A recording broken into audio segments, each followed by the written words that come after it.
آئیں ذرا ایک واقعہ ہے جو شہید اصغر نے بیان کیا.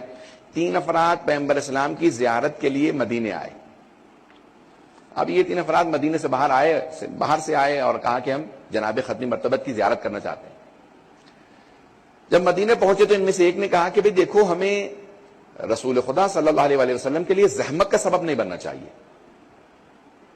تو دوسرے نے پوچھا کہ کیسے زحمت کا سبب بنیں گے؟ کہ اگر ہم تینوں ان کے مہمان بن جائیں تو 3 افراد انہیں گھر پہ رکے ہوں گے, اب ان کو 3 افراد کے کھانے کا اہتمام کرنا پڑے گا, 3 افراد کے رکنے کا اہتمام کرنا پڑے گا. تو کہا بات تو تم صحیح کہہ رہے ہو, پھر کیا کریں؟ تو اس نے کہا کہ میں رسول خدا کا مہمان بن جاتا ہوں. تو اس نے کہا پھر میں کیا کروں گا کہ تم علی مرتضیٰ کے مہمان بن جاؤ. تیسرے نے کہا میں کیا کروں؟ کہ بھائی نہ پیغمبر جیسا کوئی ہے نہ علی جیسا کوئی ہے, تو تم اللہ کے مہمان بن جاؤ. پتہ نہیں بات پہنچ رہی ہے نہیں پہنچ رہی. اور تو کسی کے یہاں جا نہیں سکتے تھے. کبھی اللہ کا مہمان کہاں جائے گا؟ کہ رسول خدا کا مہمان ان کے گھر پہ جائے گا, علی مرتضیٰ کا مہمان ان کے گھر پہ. اللہ کا مہمان کا اللہ کا گھر مسجد ہے.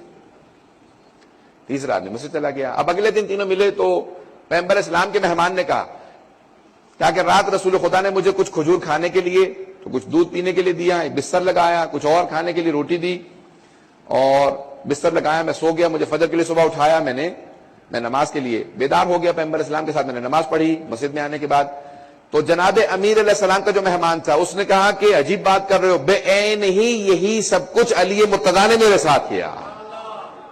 بے عین ہی اتنے ہی کھجور مجھے کھلائے, اتنا ہی دودھ کی مقدار, وہی بستر, وہی روٹی, سب کچھ جو پیغمبر اسلام کہہ گئے کہ میرا اور علی کا ہاتھ ہر قضا کے اندر برابر ہے. تو اب وہ جو اللہ کا مہمان تھا اس نے پلٹ کے کہا کہ میں اللہ کا مہمان تھا, اللہ نے رات مجھے کھانے کو کچھ نہیں دیا. اگر بات پہنچ رہی ہو, کہا اللہ نے کھانے کو کچھ نہیں دیا, میں اللہ کا مہمان تھا, مسجد اللہ کا گھر ہے, اللہ کے گھر میں تھا, بھوکا رہا رات کو, بستر بھی کوئی خاص اچھا نہیں تھا, نہ کھجور نہ دودھ نہ روٹی, کچھ بھی نہیں تھا. فوراً رحمت پروردگار کو جلال آیا اور جناب جبرائیل سے کہا کہ اے جبرائیل جاؤ جا کے میرے حبیب کو کہو کہ درود ہو آپ پر اور آپ کی آل پر. تو جناب جبرائیل آئے, کہا کہ یا رسول اللہ, اللہ آپ پر اور آپ کی آل پہ درود و سلام بھیجتا ہے اور فرماتا ہے کہ میرے مہمان سے کہہ دیجئے کہ اگر بھوک سے بہتر کوئی شے ہوتی تو پروردگار وہی اپنے مہمان کو دیتا. کہا آپ کے مہمان نے صرف فجر پڑھی ہے, میرے مہمان نے تہجد بھی پڑھی ہے. عزیزان گرامی, شب معراج بھی پیغمبر اسلام سے اللہ سبحانہ وتعالی نے کہا کہ میرا بندہ مجھ سے 2 حالتوں میں سب سے زیادہ قریب ہوتا ہے, جب سجدے میں ہو یا جب بھوکا ہو.